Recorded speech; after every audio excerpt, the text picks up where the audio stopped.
Welcome back to my final episode in the Strengthen Your Walk series. I'm Dr. Mary Neal, wife, mother, orthopedic surgeon, author, and beloved child of God. In the past 9 episodes, I've shared a bit about my experience of dying on a South American river. I've described my life review, in which I learned about understanding and grace. I talked about the truth of God's promises, that beauty does come of all things, that we are fully known and loved, and that there is plan for our life and for the world that's one of hope. I discussed angels and miracles and the fact that they do still occur in our world today. And I talked about trust, which is at the heart of everything I talk about, because trust is both transformational and achievable, even without dying or having a profound spiritual experience like mine. I believe we all begin with hope embedded in our DNA. And for many of us, that nurtured hope becomes faith.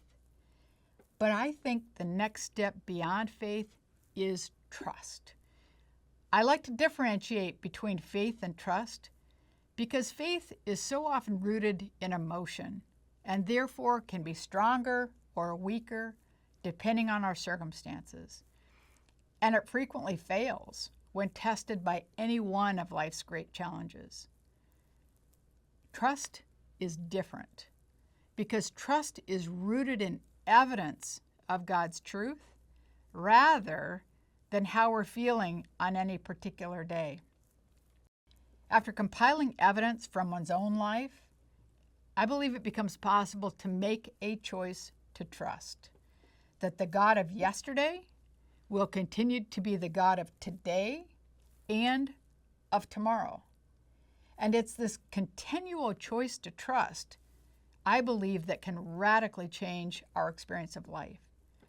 For example, when you acknowledge that every person, including yourself, has a story, and you choose to trust that God knows those stories, including your own, then you can be released from the destructive emotions of your past that might be holding you in bondage today.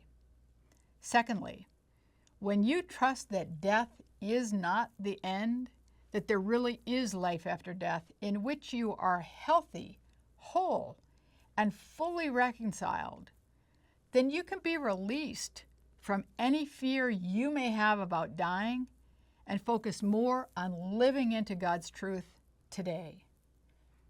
And lastly, when you trust that beauty will come of all things and that God's plan for you and for the world is one of hope, then you can transcend the unwanted circumstances of today. And you can step into an unknown future with confidence and excitement. Now, 10 years after my kayaking accident, my oldest son was indeed killed. And my foreknowledge of his death did not protect me from experiencing the profound grief of losing his physical presence. But my unshakable trust in the truth of God's promises allowed me to experience great joy, even in the midst of this great suffering. And I believe this sort of transformational living is available to anyone with an open heart who's willing to look inwardly and retrospectively at their own life. Because I know there is clear evidence of God's presence, guidance, and love in every person's life. And I believe with the evidence gathered from one's own life, not anyone else's, it becomes possible to make this transformation to trust.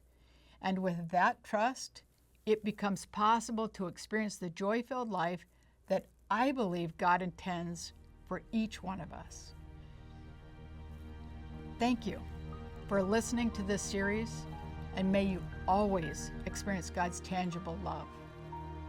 You can find more information about my experiences and their impact by reading my books, To Heaven and Back and 7 Lessons from Heaven, or you can connect with me through my website, drmaryneal.com. Thank you.